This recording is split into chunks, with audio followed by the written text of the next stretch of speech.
All right. Again, my name is Travis Legletter, and just give you the 2-year review here. See if I can get this to work.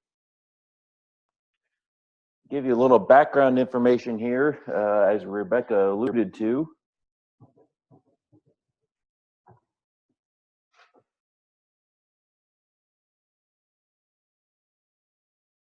Okay, thank you.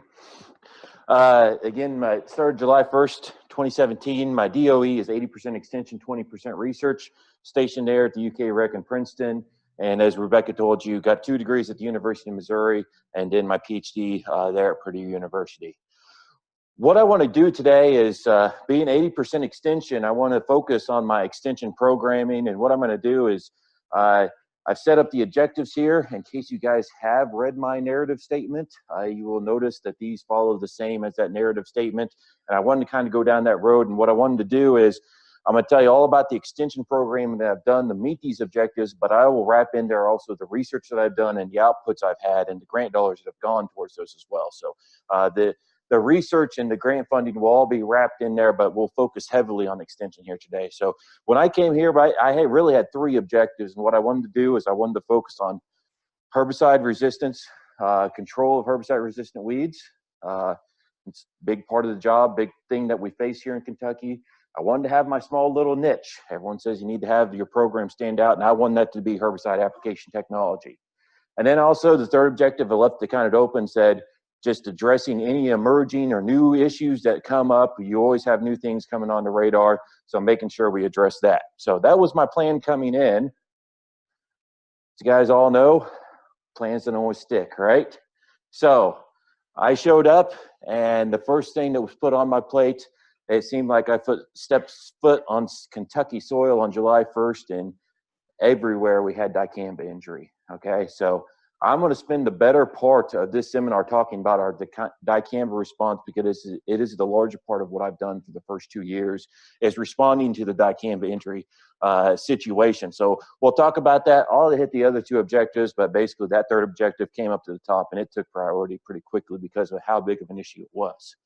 So to get into that, just to give you a little background on how my first 2 weeks went here. So again, I started on July 1, which is actually July 3rd, because July 1st was on a Saturday. So July 3rd, I started. By July 7th, we were having a conference call through the Extension Dean's office with all the ANR agents, trying to address this issue and trying to help alleviate them and help them address the issues for every time they picked up the phone and it was another farmer calling and say, I have dicamba injury. What do I do?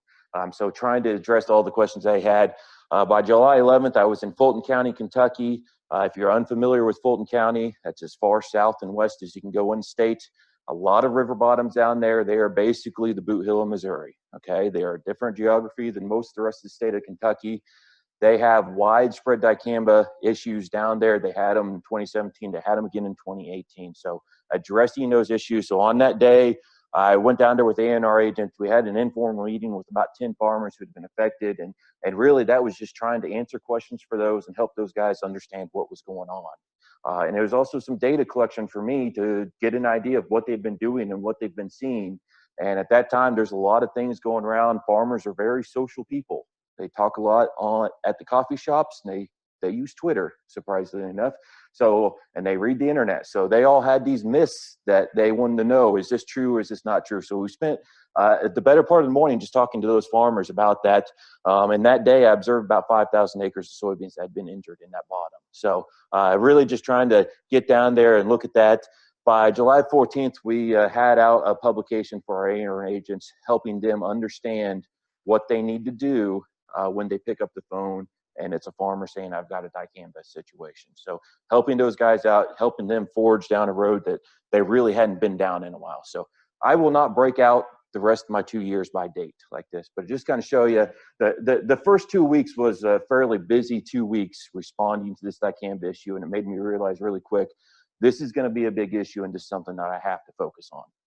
Okay, just to follow up a little bit, in 2017, I observed an additional 20,000 acres, and that's when I'm going to the field and actually observing the fields. That's not samples coming to me, but observing.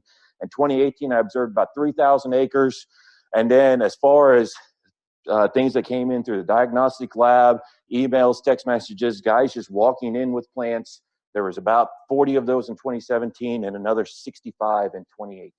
Okay, so those are the responses I was making to those and helping respond to this. And it's a little bit more than just saying yes or no, this is dicamba injury, but actually trying to figure out how it occurred, where it came from. And again, a lot of it's me collecting data too to figure out what's going on, because there's been so many unknowns about the dicamba situation. So just to give you an example of how not only this is to help the farmers, but also help me collect data, this is an example of a situation we walked into, or I walked into with Ben Rudy down there in Fulton County. And in case you guys are unfamiliar with what dicamba injury looks like, I probably should have done a close-up here, but you can see obviously these soybeans don't look nearly as good as these soybeans, right? These soybeans are dicamba tolerant, these soybeans are not. And if you're unfamiliar with that injury, typically you have a flat soybean leaf. When it gets exposed to dicamba, it curls up, okay? So that's what's occurring here. So if you just look at this picture and you say, well, Travis, this is pretty obvious. They sprayed here, it drifted onto that, right? Cut and dry, why do you need to be out there studying this, right? I'd say that's true. And if you looked at this, you'd say it's pretty easy. The wind was blowing in this direction until you walk around here and you go on to the other side of that truck, and the soybeans on that side of the truck are cupped up as well. And then you go back on the other side of those trees about 100 yards and downhill, that field is also affected. And then you go back behind where I'm standing, and there's a field back there that's affected. And I can tell you, when you're making a spray application, the wind does not blow all four directions at once, right? Maybe if you're in a bad storm, but you shouldn't be spraying anyway. So this is the type of data that helps us. So there's been a ton of research done on dicamba movement, but it's all small plot. And what we've learned with this is the type of situation when you take it out into the larger environment over thousands and millions of acres, it changes. The story changes, and what we knew before doesn't exactly fit that model that we're trying to go into before. So just an example of one of those situations we fell into.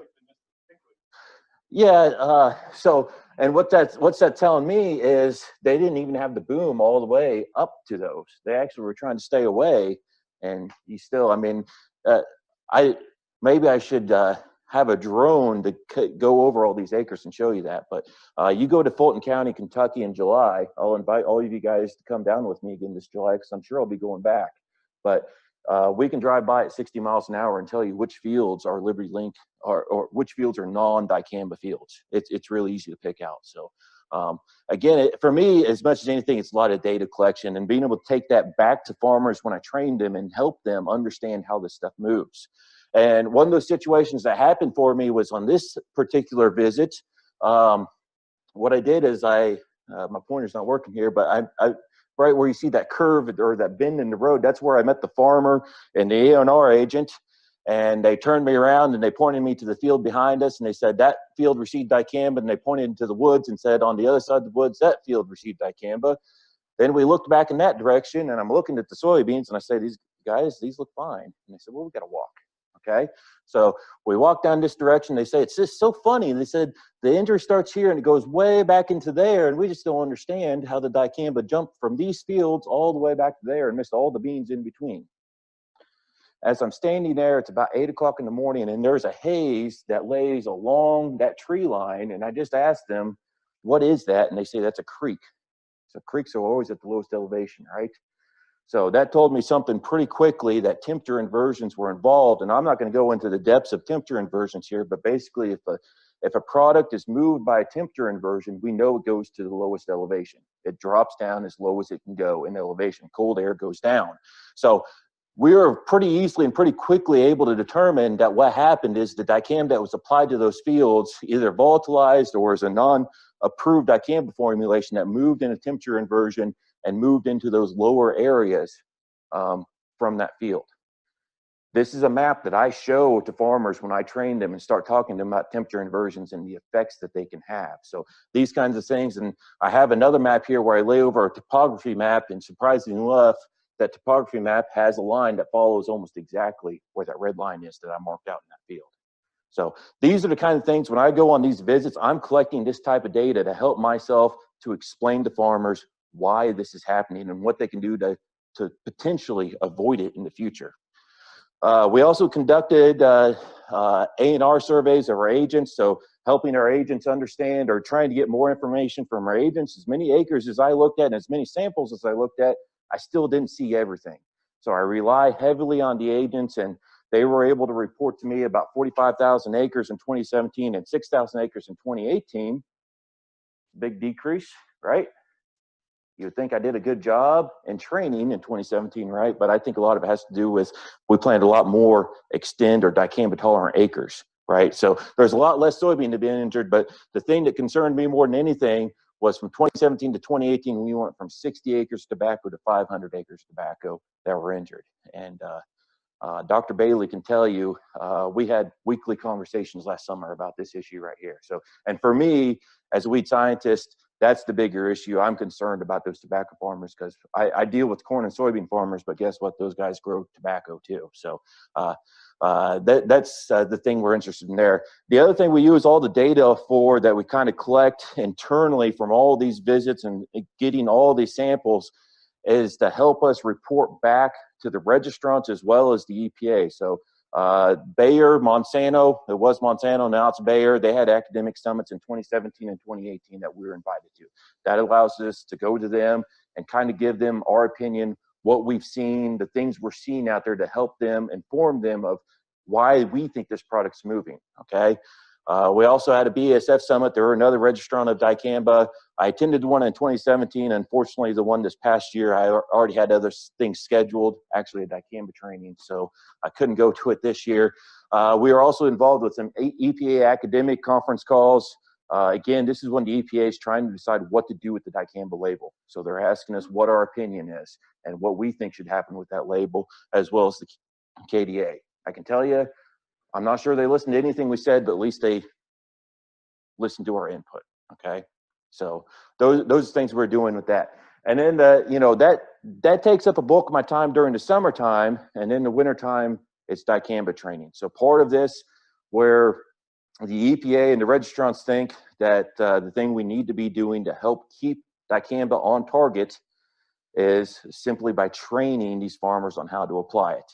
And I think it is a big element of it. I think there's a lot of other things to do, but we said that we would participate in this. So in the state of Kentucky, if you're a farmer applying dicamba to dicamba tolerant soybeans, you have to have this training to apply that formulation, okay? And so it's a mandatory training. They can take the training either through us, so being University of Kentucky Weed Science, or they can take it with the registrant. So that would be Bayer or BASF or Corteva. Okay, we developed about an hour-and-a-half training that we did both in 2017 and 2018. And along with that training, at every training, we gave a publication, 2 publications to these farmers and these applicators. The first one was called Dicamba Stewardship with Extend Soybeans. And the second one was an example record-keeping form. And the reason behind these was we spent an hour-and-a-half with them going in-depth through these labels. These are probably, if you guys haven't read a herbicide label lately, I encourage you to, and then go to an old herbicide label and read it, and then pick up an Extendamax label and see how much more complicated it is, okay? You could probably put together a 2-hour course just on this one label. We spent an hour-and-a-half with them, and in that hour-and-a-half, we try to hit the high points and try to train them on how to use this product on label and appropriately. That's a lot of information we give to them in a very, very quick time span. So this publication is there to help them go back after that training and give them reminders on the high points and the things they need to be paying attention to when they're applying these herbicides. And the example record-keeping form, record-keeping is huge with dicamba applications. You have to keep a lot of records. It's required by law to keep these records. If you get inspected, you have to have those records on you. It's much more extensive than any other herbicide label, okay? So that's why we give them the example form. So we did 10 of those in 2018, or I did 10 of those in 2018 to about 900 individuals, and I did another 9 to about 600 individuals in 2019. So try hitting a lot of individuals with this. That's certainly not every applicator and every farmer in the state, but covering a wide swath of them through these trainings, okay? And that's strictly a dicamba training. That's not a weed science talk. That's not some of these other talks I'm going to talk about. Those are just training these guys on how to apply dicamba, okay? Some interesting things that we did with these trainings is we did a voluntary quiz. This was a two-pronged approach. I'm certainly not, don't have a teaching appointment, but what we really wanted to go through with this is we wanted to be able to go back through the high points by asking them questions, having them respond through a live polling software. So we used Poll Everywhere. And then after they answered, we'd give them the correct answer, and then we'd tell them why it was correct. So it was going back over all that criteria again to reinforce some of those things. We got about a 35 response rate from 1,200 individuals. Seems kind of low, but considering half the places in Kentucky don't have internet or cell phone reception where we do these meetings, it really is pretty good. So we had 11 questions, and we had about an 89% correct response rate. So that made us feel pretty good. You know, 89% of the time they're responding correctly immediately after this talk and after this training. The other thing I did, and I just wanted to show this to you, is we asked them at the very end, we said, okay, you do this all through cell phones, and we said, text in one word that you would use to describe the Roundup Extend soybean system. So that's the dicamba tolerant soybean system. So this is right after they've gone through this extensive training, very intense, a lot of things that they have to follow and a lot of things that they believe they can't follow with the weather conditions they give. And so I just put it all in a word cloud. This one's from 2018 and this one's from 2019. You can see the word that sticks out in 2018, right? I had to adjust the parameters quite a bit to even get this to fit on the page, but complicated. I think there's about 120 responses and 17 times complicated came through. Okay, so and you can see there's a lot in there: scary, scared, exciting, some expletives, interesting, difficult.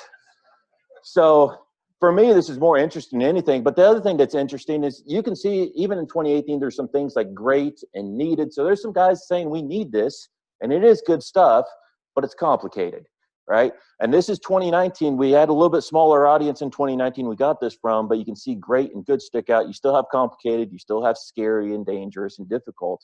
But we feel like guys are getting a little bit more used to this, but it's something that was very interesting to me and showing. You know, we showed this to some of our industry colleagues and said, look, guys, this is extremely complicated for these guys. And yeah, the training helps them, but this label is almost impossible to follow. And we kind of showed that with these word clouds. So that's really kind of more interesting than anything. So beyond the trainings, we do a lot of field days. So pretty much if I'm asked to do a field day, they ask me to talk about dicamba. One of my things that I do, and what you can see there, there's a little vial in my hand, and in that vial is 0.6 mils of water. We put some food coloring in there to make it look like a dicamba formula, but basically 0.6 mils of water. If you tell a farmer 0.6 mils, they look at you and go, what does that mean? Right? So we actually put it in a vial to show them how little it is, and then we say, you spread this across 1 acre of soybean, it will cause that injury, or 1 acre of tobacco, and it will cause this. And it really drives home the point of how sensitive these crops are to dicamba. You know, you guys all know what 0.6 mils looks like, right?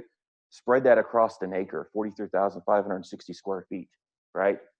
It's hard to spread that much evenly across an acre, but you get that type of injury. So that's the thing we drive home with these field days, is how sensitive these crops are. I told you I would wrap in all the research to that. So that's all the extension that we did to help with this. But as far as research goes, the one study I did is, this is through Zach Perry. He is one of my grad students. He will graduate in December of 2019. Last year was his first year. He'll have his second year of research this year. Zach presented his data at some field days. This is the North Central Weed Science Society and the Weed Science Society of America, so kind of our regional weed science meeting and our national weed science meeting. And Zach also tagged along with me at 3 dicamba trainings this year and presented his data. So what I have Zach looking at is, how does dicamba influence canopy closure of soybeans? When I show up to a soybean field that's been injured by dicamba, the first thing the farmer asks me is, what's this do for my yield? And that research has been done over and over and over again, and still the best answer I can give them is, it depends. Right? So it depends on when it happened, what stage the crop was at, how much got applied to it, or how much it was exposed to. It's a very difficult question to answer. But the other thing, when I was going through all these fields, that I noticed is, you see the soybeans that are not injured and the soybeans that are injured, that cupping causes that canopy to open. And that's a big deal for weed science, because with Palmer and Waterhemp, we want that canopy closed, and we want to keep it closed to keep those weeds from emerging. So that's what I wanted Zach to look at. And I'm just going to give you a very small snippet of his data set. We looked at different rates, but we also looked at different dates of exposure. So this is from last year, and these are the dates that the soybean plants were exposed. And this is the percent canopy closure as compared to an untreated plot. So no, we didn't have 99% canopy closure 4 weeks after June 5th. That means that plot had 99% canopy closure as compared to an untreated, okay? The one that really stood out to us was July 3rd. So basically, as those soybeans are getting very close to canopy closure, if we expose them to dicamba, we can see that canopy open back up. And that is a big deal in July. If you open the canopy back up, there's the potential, and that's another part of his study, that we're going to get further palmer and water hemp emergence, and that might be an extra application that farmer has to make just because of that. So that's one thing we can tell them is you might have added cost because of an extra application. The yield thing's hard to answer. This is trying to come around to a little bit different way of looking at how this is hurting the farmers, okay? Some other research that we're looking at, I did this preliminary study last year. This was based off a phone call. You know, I've mentioned Fulton County multiple times, but the A&R agent down there, Ben Rudy, called me one day, and he was pretty upset. He was pretty disappointed. He had just gone by a Liberty Link field. The farmer was out there, so we stopped, and he said, hey, can I help you? I see you have dicamba injury. And the farmer just said, no, this isn't dicamba injury. We sprayed Zidua 2 weeks ago. This is just the Zidua that's causing the cupping.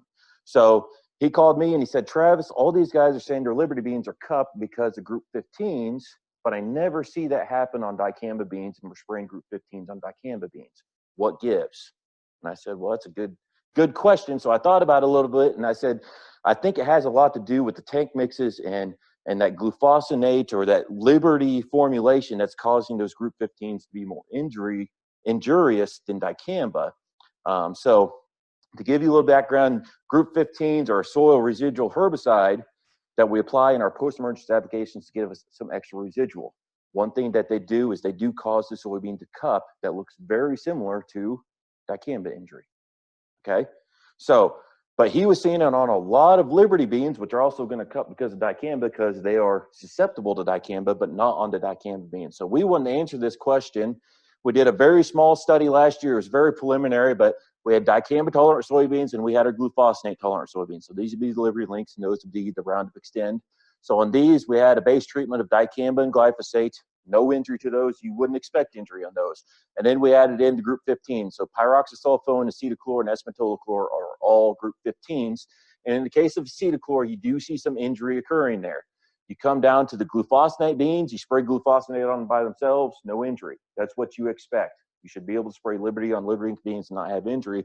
But you start adding in the group 15s, and we start seeing that injury occur. And then we just compare it to a case where we did expose those beans to a small rate of dicamba, 1/1000th X rate. It gives us more injuries than those, but it was a preliminary set of data to show that, yes, when we're tank mixing with Liberty, our potential for injury from the group 15s does go up.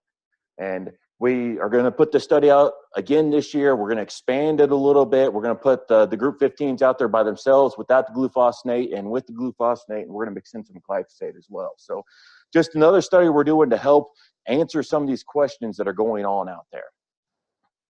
Another thing that we're doing, and we got funding this year from the Kentucky Soybean Board to do this, is studying temperature inversions.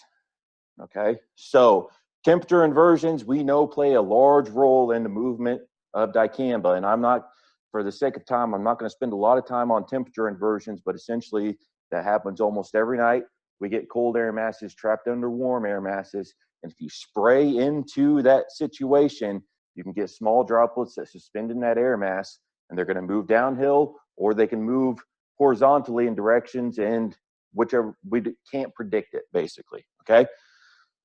The University of Missouri has been about 5 to 6 years ahead of all of us on monitoring these temperature inversions. You can see all the stations they have there. One thing they did last year is they added in stations in Arkansas, Tennessee, and up at Purdue. And you see those dots are fairly close, and that's not the scale, because really those dots should almost be on top of each other. The difference between those dots are about 1 mile to 2 miles apart, but there's a difference in elevation. One is in a bottom and one is in an upland location. What they found out from Tennessee last year, very preliminary data, but they found out that temperature inversions may be setting up 2 to 3 hours earlier in the evening than they do in the upland areas.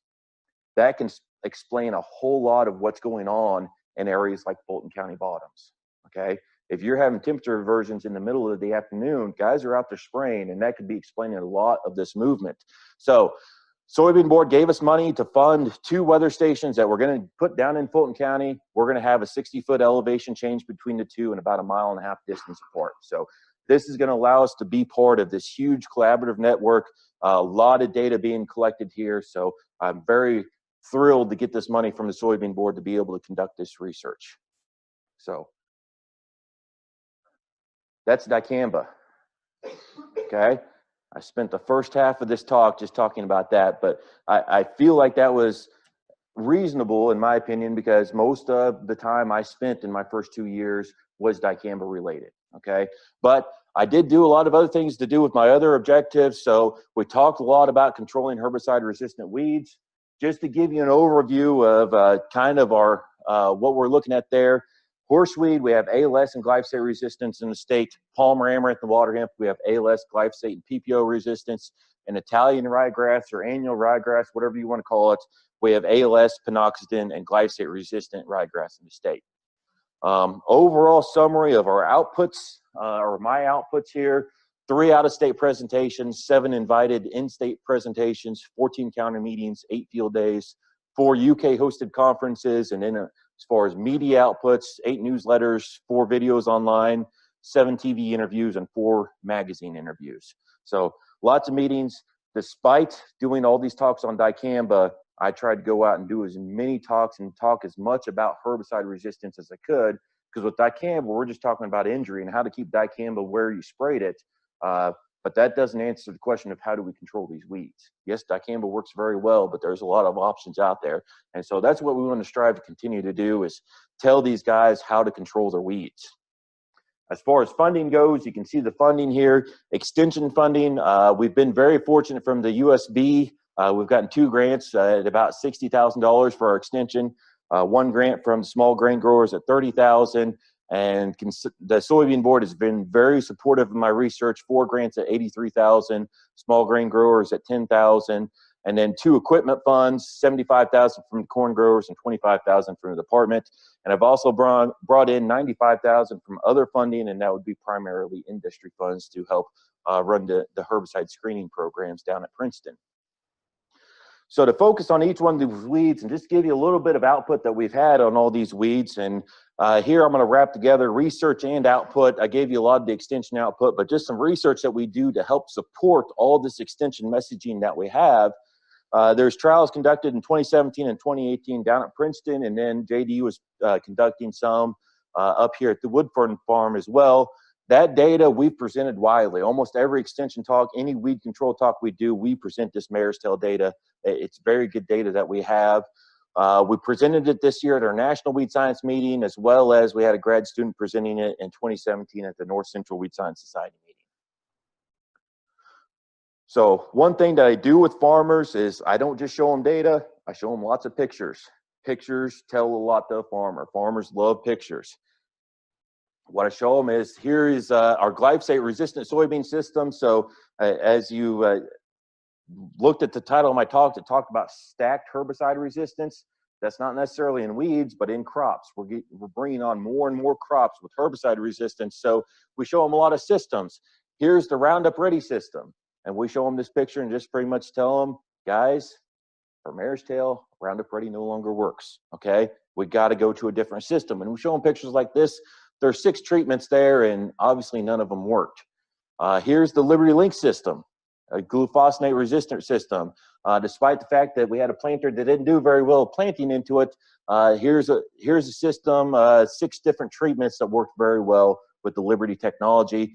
And then here's the dicamba system. As much time as I spend talking about dicamba moving off target and all the issues it's caused, it's actually a really good herbicide, and it works excellent on mare's tail or horseweed.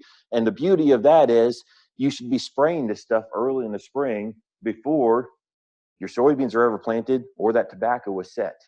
So when I go and talk to guys, talking about the dicamba system and weed control, I say mare's tail is the place to go. You guys can do a lot of weed control with dicamba with your mare's tail, and you're spraying it early. You don't have to worry about injuring your neighbor's soybeans. You don't have to worry about injuring his tobacco. You don't have to worry about the greenhouses or the gardens around you. So that's the kind of messages I take to these guys and give them examples of the best place to use these technologies and all the technologies that are available to them at this point in time to control some of these weeds. Waterhemp and Palmer, you know, coming in, I really thought that would be the thing that took up all my time, is talking about Waterhemp and Palmer. And it does take up a lot of time. We've put a lot of effort into this. As far as research goes, we have received about $52,000 from the soybean board to study the XtendFlex soybeans. Okay, so again, this is going into understanding the stacked herbicide programs. So XtendFlex, so the Xtend soybeans, those are dicamba and glyphosate tolerant. XtendFlex, that's glyphosate, glufosinate, and dicamba tolerant. Okay, so we're adding more and more traits into those soybeans. Okay, those aren't available yet. We're hoping next year they will be, but we've been very fortunate to work with some good guys at Bayer and Monsanto that have let us look at these soybeans. We had 3 sites in 2018. We plan to have another 3 sites in 2019. Okay, the data from 2018 we presented. I presented at the North Central Weed Science Society in 2018, and we had 2 field days at those sites. So we had 3 sites, and we ended up doing field days at 2 of those sites. I'll show you some examples of that. Again, I wanted to give you guys a little bit of data from these, and I know I'm running through a lot of this data fairly quickly, but just giving you examples how we use this data to drive home our points to the farmers and to our producers. In this particular system, we're looking at Waterhemp, and we're looking at the number of plants that existed per 100 square feet at the end of the season. So you can see numbers in here from 4 up to 17, which you'd say that's a lot, but the thing I always point out to the guys is this number right here. In an untreated plot, it's 442. So we would say most of these programs are fairly successful to go from 442 down to 2 to 17, right?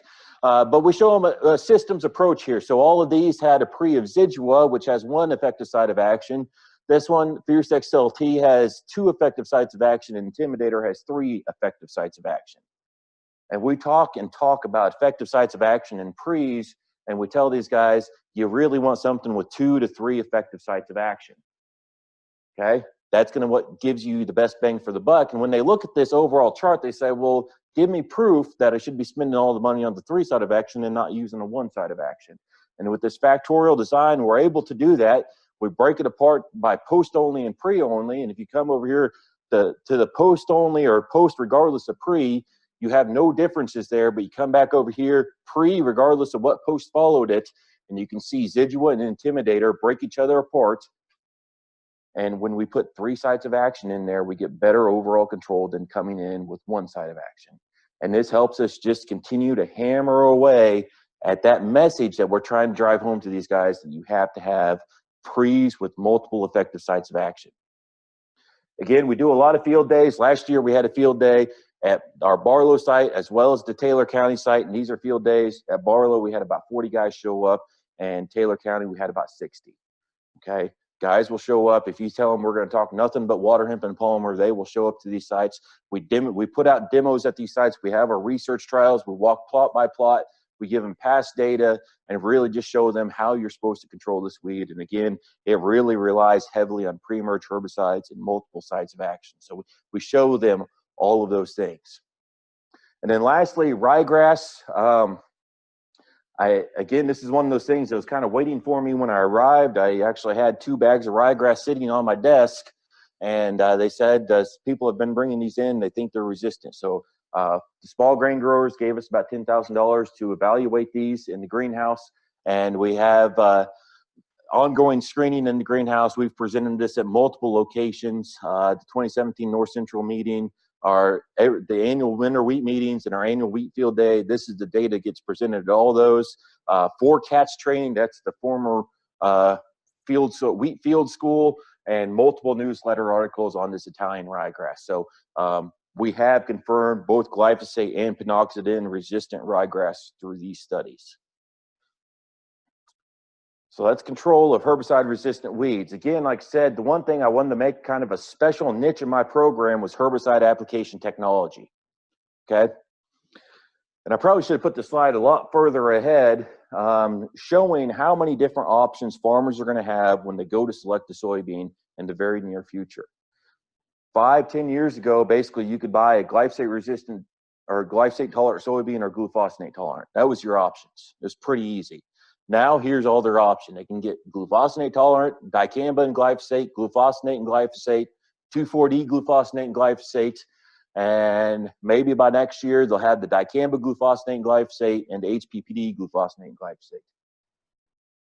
A lot of options. This is great. This is wonderful for our farmers, right? They've got a lot of options available to them, but the problem is when we go to spray these different chemistries and put them in different tank mixtures, we really have to start thinking about how are we applying these. Not only because of the dicamba issue and making sure we're not drifting, but also making sure we're getting the proper coverage and deposition to make sure these herbicides are working. For about 20 years, farmers had glyphosate. It was the easy button. You could spray it through any nozzle at any spray volume and get away with it. You couldn't mess up. You just put it in the tank and you went. You didn't care what nozzle you had. You just sprayed it. And it worked every single time, right? With these new technologies and all these new tank mixtures, they can't get away with that. They really have to think about what they're using, okay? So again, just to give you a little bit of output that I've gotten from this, I do have 2 refereed journal articles. These came from Purdue with me. So those are studies that I did during my PhD. I was invited to the Caresta Congress in Kunming, China. I did an invited talk. I figured if I'm going all the way to China, I might as well do a submitted talk as well. Invited to 3 out-of-state presentations to talk about application technology. The Pest Management Network had me do a webcast on drift reduction, 3 national magazine interviews, and 1 national magazine radio interview. So just a little bit of outputs that we've been doing more of on a regional and national scale, and some highlights of what I've been doing for my Kentucky farmers or my Kentucky application producers. This is one event that I'm really trying to hang my hat on and really trying to make my baby, and that's the spray clinic, okay? We did this last year in 2018. It's part of the field school, or what we now are calling CATS, the Kentucky Agriculture Training School. We capped attendance at 60. We got 60 people to sign up. All in all, there's probably closer to 80 people there by the time all the people I let in from Kentucky that I didn't charge. At the end of this, so just to kind of lay out what this field day existed of, it's an entire day of nothing but spray application. So I talked for an hour and a half to 2 hours about herbicide applications, how to reduce drift, and how to make those herbicide applications. Our plant pathologists spent about an hour and a half talking about fungicide applications, because herbicide and fungicide applications are 2 different animals, okay? So they talked about that. We had Tim Stombaugh from the Ag Engineering Department come down and talk about calibration, talk about how to set up your sprayer. And we had Fred Whitford from Purdue come down and talk about sprayer clean out, okay? So these guys got 6 hours of just intense, hands-on sprayer application, how to use your sprayer, how to set it up, how to make these work. At the end of the day, we did a survey. We asked them, what's this worth to you? They said it's worth, on average, $11 per acre. To me, that's a huge number. Most farmers will do anything to get $1 per acre back, right? $11 per acre.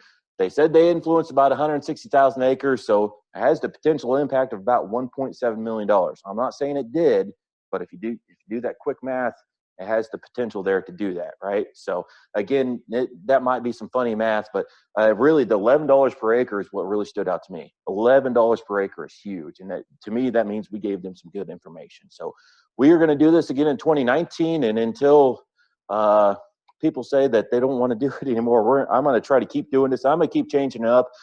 Very similar program this year, except for I'm bringing in a mechanic, one of our local mechanics that works on sprayers, and have him talk about sprayer maintenance. Yes, that has nothing to do with weed science, but again, I want to talk everything about sprayers and applications, and that's one thing. If the sprayer breaks down during the spray season, it's not good, okay? The other thing that I've done here this winter, so that's what my focus during the summer is, the spray clinic. During the winter time, I wanted to do as many talks as I could, talking about nozzle selection for herbicide application. So this is about a 45-minute talk where I use a spray table to demonstrate these different nozzles and how they're going to affect their herbicide applications, not only for drift, but for how it's going to affect how we're getting coverage and deposition of those products. So did that at about 10 talks this past winter to about 600 individuals. What I'm going to do here is show you guys, just play this little video kind of demonstrating about a minute clip of how we're demonstrating some stuff to these guys.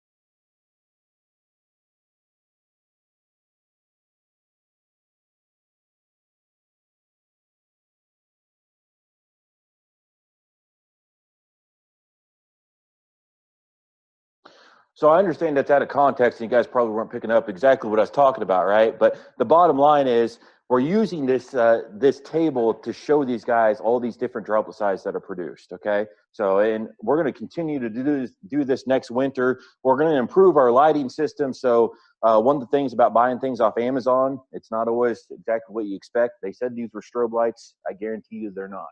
Okay, it's the slowest strobe ever if they are. But anyways, I'm gonna buy new lights, and we're gonna get some strobe lights to actually get these droplets to pop out to these guys. But even at this, if we dark out the room, they can get a really good sense of the differences in droplet size from those different nozzles. So, and we're really wanting to do, what we do is we take a very complicated subject and just try to break it down a little bit. These guys have so many different options and nozzle types, and they already have so many options anyways between what herbicide to spray, what herbicide crop to spray. They're overwhelmed with decisions, right? So I'm just trying to break it down for them, make a very complicated decision and break it down, make it a little bit simpler. I can't make the decision for them, but try to simplify it for them just a little bit, okay? Research that I've been doing to help back up some of this stuff. One of the studies, Madison Kramer is one of my master students. She's looking at the efficacy as it's influenced by spray nozzle design as well as weed density. Last year was her first year of research. She plans to graduate in May of 2020. She's presented this data at field days. I've had her presented it again at a regional weed science and our national weed science meeting. And I've presented this data about everywhere I can do. Okay, if I'm talking about application technology, Madison's data is in there. That includes going to China. I presented it there as well. We did get funding from the soybean board the first year, about $25,000 of support from them for this project. So again, just some example data that comes from Madison's project. We look at 3 different nozzle types, a TT, 11005, a ULD, and a TTI. So just, again, you guys probably don't understand what that means, and that's fine. But the TT is giving you a medium or a smaller droplet. This is giving you an extremely coarse droplet, and that's giving you an ultra coarse droplet. So think about it, small droplets, big droplets, okay? We looked at these and how much product they deposited onto goosegrass plants at these different goosegrass plant densities. And if you look at these numbers, pretty much p-value is what you need to look at. There's no differences here. And you guys may be looking at me and like, well, Travis, what does that mean? There's no differences. So obviously you didn't find anything. Actually, this is great. This is wonderful. These 2 nozzles are approved for dicamba applications, and these 2 nozzles put out less than 1% driftable fines. This nozzle right here is our traditional nozzle that a lot of farmers like to use, puts out about 30 to 40% driftable fines. So what we show this to farmers and say, you can use these 2 nozzles, reduce your drift potential, but at the same time, get the same amount of product to the plant that you need. So you can reduce drift potential without sacrificing your deposition, without sacrificing your control. So that's what we use this data for. So non-significance in this case is actually really, really good for us, okay? Some other research we've done, my intern last year, Caitlin Young, she did some work looking at boom height and nozzle design on drift distance. I'm not going to show you that data, but she presented that at the field day, as well as I had her go to our regional weed science meeting to present there as well. I plan to do some rope wick trials this year. Madison's going to do those for me, as well as working with High Pro Pentair. They are a nozzle manufacturer, working with them to look at some different nozzles for Liberty applications. So continuing to try to build up our research efforts in the application field. So just to give you a summary, I know not all these were in there, but just a summary of some of my outputs, what a lot of people are looking for there. So 3 journal articles, about 13 abstracts, 335,000 in grant funding, another 95,000 in external funding, an international talk, 5 out-of-state talks, 7 in-state invited talks, a contributor to 1 numbered extension publication, 3 revisions, and then also an author on 3 multi-state extension publications. So again, I know that's a lot, but it's all in my CV and my narrative, but just to recap that for you guys. What I have planned for the future, very, very near future, is this year I am planning to have a pest management field day on July 2nd. So this will be unique to the UK Rec, talking about nothing but pest management for half a day there. We will do that spray clinic in the end this year, and we'll have a Palmer Amaranth Day in Fulton County as well. 2 publications I really had intended to get out in the first 2 years, but I figured if I showed them to you guys, that means I got to get them done in the next 2 years, right? So the Amaranthus identification management, and then a spray nozzle selection for herbicide. So both of these are publications I really need to get put together, and I can hand them out at all these talks that I'm doing. So for that. Just a few other kind of service roles or things that I've done. I'm not going to spend a lot of time on this. I did take over the supervisory role of the herbicide screening program in August of 2018. So that's both Lexington and Princeton. And just, we're really in the infancy of really trying to merge those 2 programs, make it one program and overall between the 2 sites. Some service roles, again, I've worked with the CATS, which was formerly the Wheatfield School. So that's Kentucky Agricultural Training School.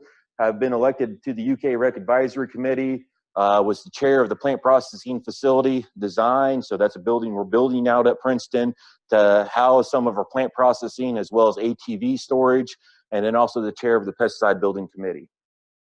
With that, I want to say thank you to you guys for attending today. And, you know, for me, this is a privilege to be able to come in at 2 years and to get your guys' feedback. So I appreciate all the feedback. I have to thank my mentoring committee, JD Green. I couldn't have a better mentor / colleague, and Andy and Edwin, 2 people that are right down the hallway or now just yelling across the cubicle wall, but 2 people that are there to help me out quite a bit. I have to recognize my team. Jesse Gray, I'll put him up against any technician in this world, is one of the best technicians out there. Sean Wood, our other technician, works his butt off for us. 2 grad students, Zach Perry and Madison Kramer. They complement each other very well, a great pair of grad students. And then finally, Caitlin Young. She was our intern. Now she works for us as an undergrad. And Caitlin kind of keeps us all insane in all these times of insanity. So with that, I'll take any questions.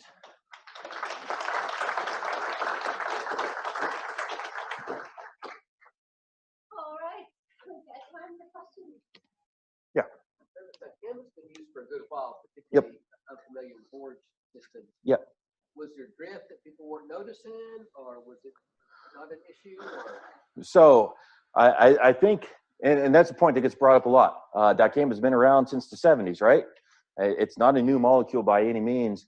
I think it's a factor of when we're spraying it and the number of acres we're spraying it on, right? So a lot of, at least in, and I can't really speak for the pasture and forages areas, but at least in crops, right? Most times we're spraying dicamba in the fall and in the spring. There's not a lot of sensitive crop out there to be injured at that point in time. So I'm not saying it wasn't moving, it's just the crop wasn't there to be injured, right? So and it's just a number of acres. You know, in Kentucky, we do have a lot of forages and pastures, but you talk about the whole Midwest, we have a lot more soybeans. So when we rolled out this huge platform, all these soybeans that are being sprayed with dicamba, it's one of those things that we're applying it in June and July.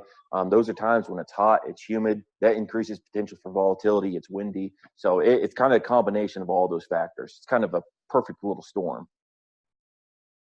Yeah. How does product loss to the ground compare between fine sprays and coarse sprays? Product loss?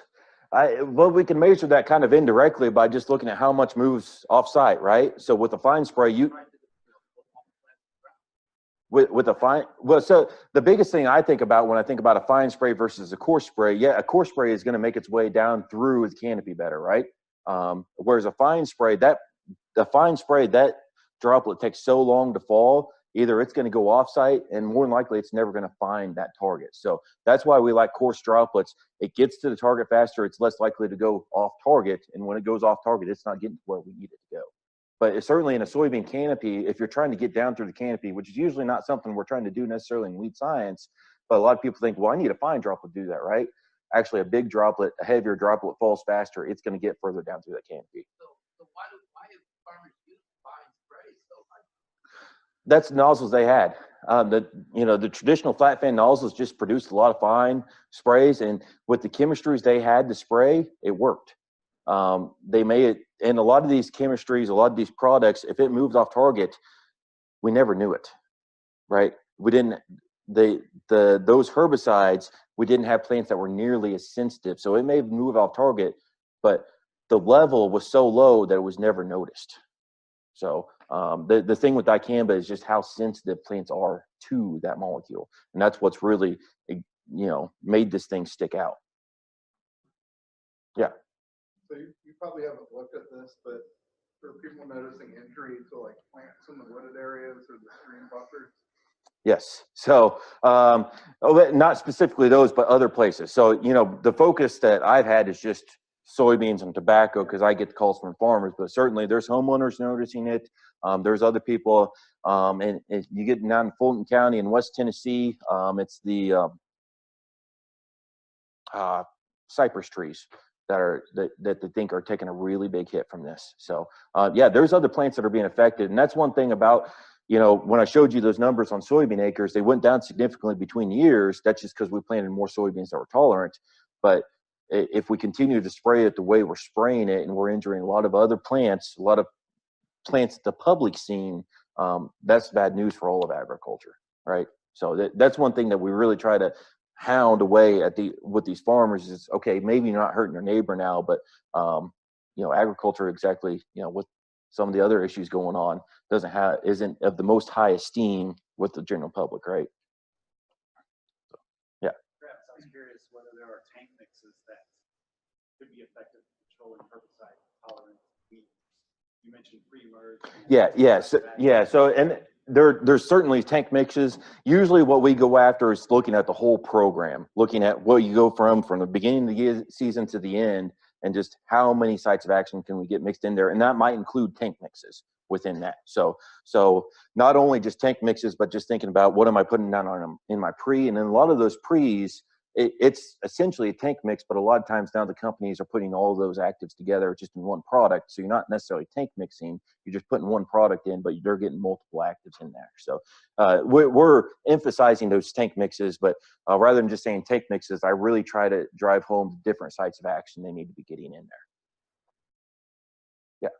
So I seem to recall when this dicamba controversy got started a couple of years ago, people kept promising improved formulations that reduce drift. Have you seen any indication that that's going to be part of it?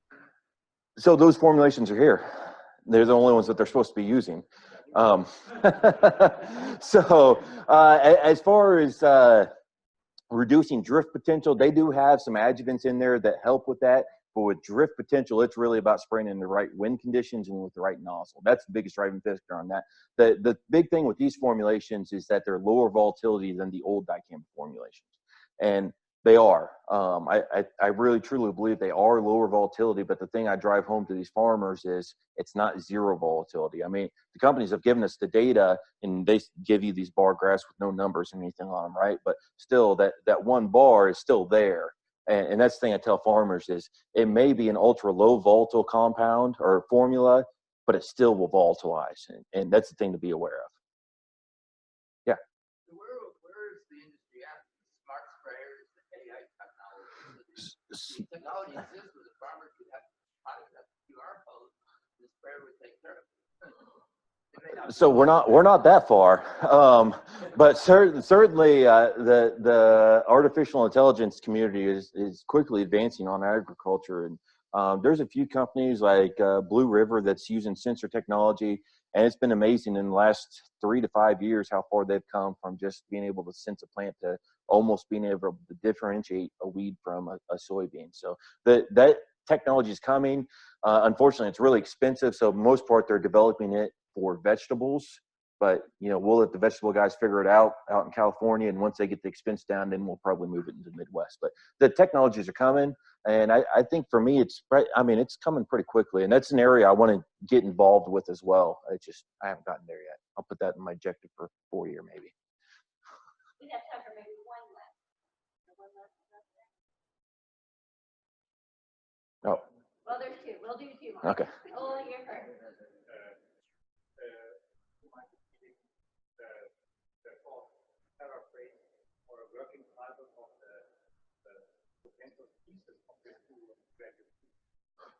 So my two graduate students, so Zach would be the influence of dicamba exposure, date and rate on canopy development of soybeans.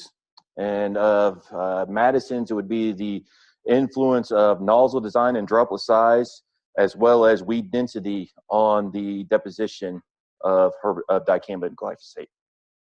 Yep. Bob, finish this out. All right, so when are you gonna do a nozzle selection clinic for your colleagues? If we have a field day on June 11th, we can do a very short nozzle selection talk there, for sure.